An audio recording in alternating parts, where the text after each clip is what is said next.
pada kesempatan kali ini saya akan menjelaskan sedikit bagian dari aspek pasar dan pemasaran dalam bisnis kelompok kami, yaitu mengenai segmenting, targeting, dan positioning.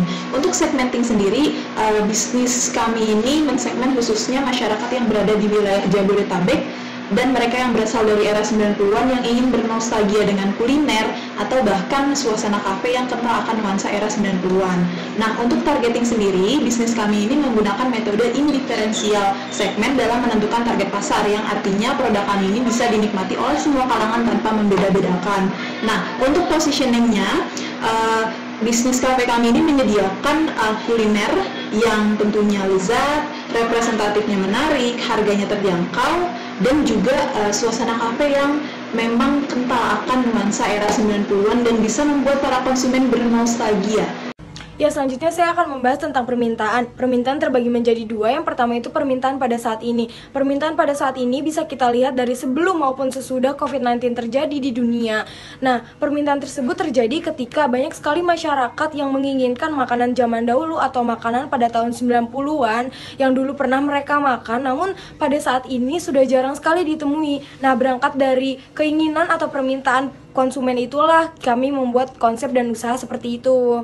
Lalu yang kedua, ada permintaan pada masa yang akan datang.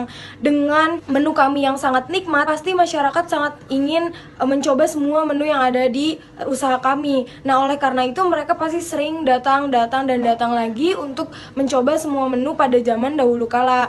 Nah, oleh karena itu pula perkembangan permintaan di masa yang kini dan masa yang akan datang pasti terus meningkat. Selanjutnya adalah analisis masa kini, di mana kita tahu sendiri kafe di Jakarta yang bernuansa tempo dulu itu sudah banyak. Namun bisnis kita ini yang bernama Lepas 90s berkonsep tempo dulu namun berfokus pada tahun 90-an ini mempunyai ciri khas sendiri. Penawaran yang akan kami berikan contohnya yaitu bir peletok. Bir peletok ini akan kami kombinasikan dengan bubble dan kombinasi itu tanpa menghilangkan rasa khas dari kayu manis itu tersebut.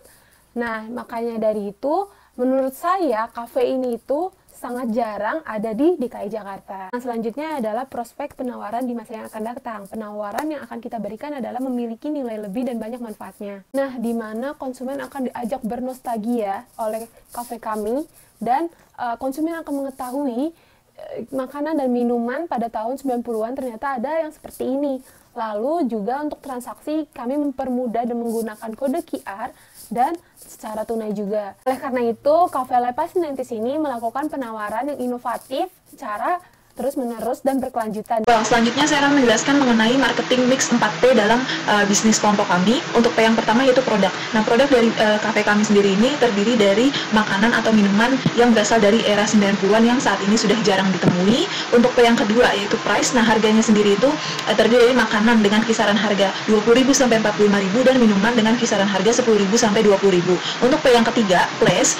Tempat dari kafe kami akan kami dirikan di sekitaran wilayah Tebet yang menjadi salah satu pusat kuliner di Jakarta dan juga wilayah Rawamangun yang banyak terdapat kampus-kampus agar bisa dijadikan tempat untuk berdiskusi sambil ngobrol santai. Yang terakhir yaitu promosi, kami akan menggunakan dua cara yaitu secara langsung dan tidak langsung. Untuk langsung kami akan menyebar seperti flyer ataupun brosur di sekitaran kafe kami dan tidak langsung kami akan menggunakan media sosial seperti Instagram, Twitter, Facebook ataupun YouTube untuk mempromosikan produk kami atau bahkan kami akan mengundang content creators khususnya food blogger untuk mereview kafe kami dan juga kuliner yang ada di dalam kafe kami. Aspek teknis dan juga operasi.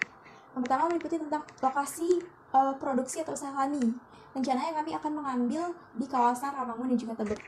Mengapa kita mengambil lokasi tersebut? Konsumen potensial yang cukup tinggi karena dekatnya dengan perumahan penduduk dan juga pusat pendidikan seperti sekolah, kampus, tempat bimbel, dan lain-lain. Dan juga lokasi tersebut dekat dengan pasar. Itu artinya usaha kami dapat dengan mudah mencari bahan baku yang dibutuhkan. Juga akan dengan mudah mencari sarana dan prasarana untuk menunjang kegiatan usaha kami. Dengan rencana pengoperasian usaha kami, yang mana ini meliputi tentang metode atau teknologi yang akan kami terapkan selama usaha kami berjalan. Yang pertama, terkait dengan proses operasi usaha.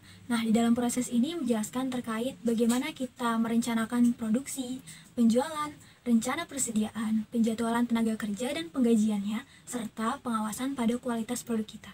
Yang kedua terkait dengan kebutuhan bahan operasi, yang mana berisi terkait dengan pendanaan kami yang berasal dari modal sendiri, kemudian kualitas produk kami dan bagaimana kita memasarkan produk kami. Dan yang ketiga terkait dengan kegiatan perawatan mesin yang kafe kami miliki.